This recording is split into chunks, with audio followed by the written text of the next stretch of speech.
Assalamualaikum warahmatullahi wabarakatuh. Nama saya Nurbaizura dari kelas B4 2017.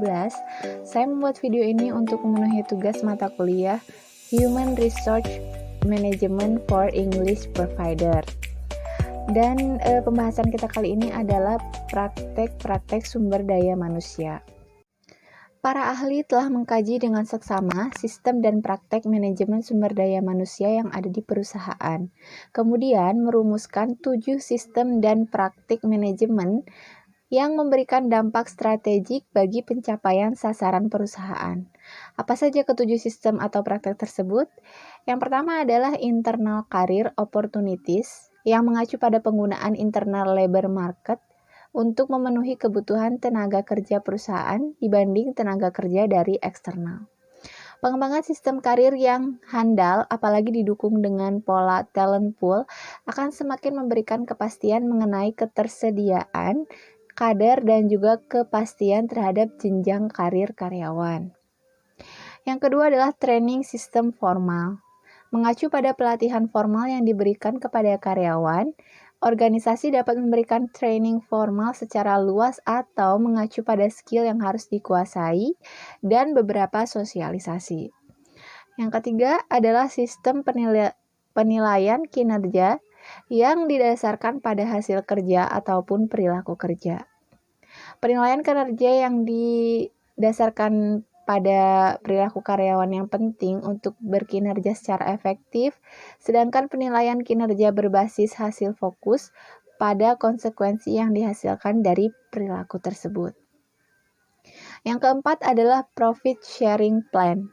Pembagian hasil berupa material yang didasarkan pada kinerja organisasi dapat dilihat sebagai bagian integral dari sistem MSDM strategik.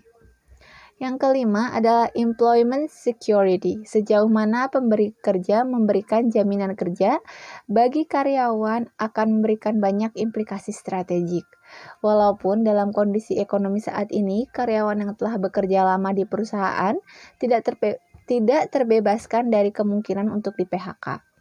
Tetapi ada beberapa kelompok karyawan di dalam organisasi yang memiliki rasa keamanan yang tinggi dalam pekerjaan mereka karena kebijakan formal maupun informal perusahaan. Yang keenam adalah voice mechanism. Bentuknya adalah formal grievance system dan partisipasi dalam pengambilan keputusan. Terakhir adalah tingkat kepentingan dari suatu jabatan dalam organisasi. Yang ketujuh adalah job definition. Pendefinisian jabatan yang jelas akan membantu karyawan memahami tugas dan fungsinya secara baik sehingga dapat dipastikan bahwa karyawan tidak akan melakukan aktivitas pekerjaan yang tidak terkait dengan fungsi dan tugasnya. Pendefinisian jabatan secara jelas dapat melalui pendefinisian uraian jabatan secara jelas dan dengan individual action. Maka divisi sumber daya manusia dapat lebih fokus dalam mengembangkan dan memperbarui sistem atau praktek manajemen sumber daya manusia tersebut. Sekian dari saya, terima kasih dan wassalamualaikum warahmatullahi wabarakatuh.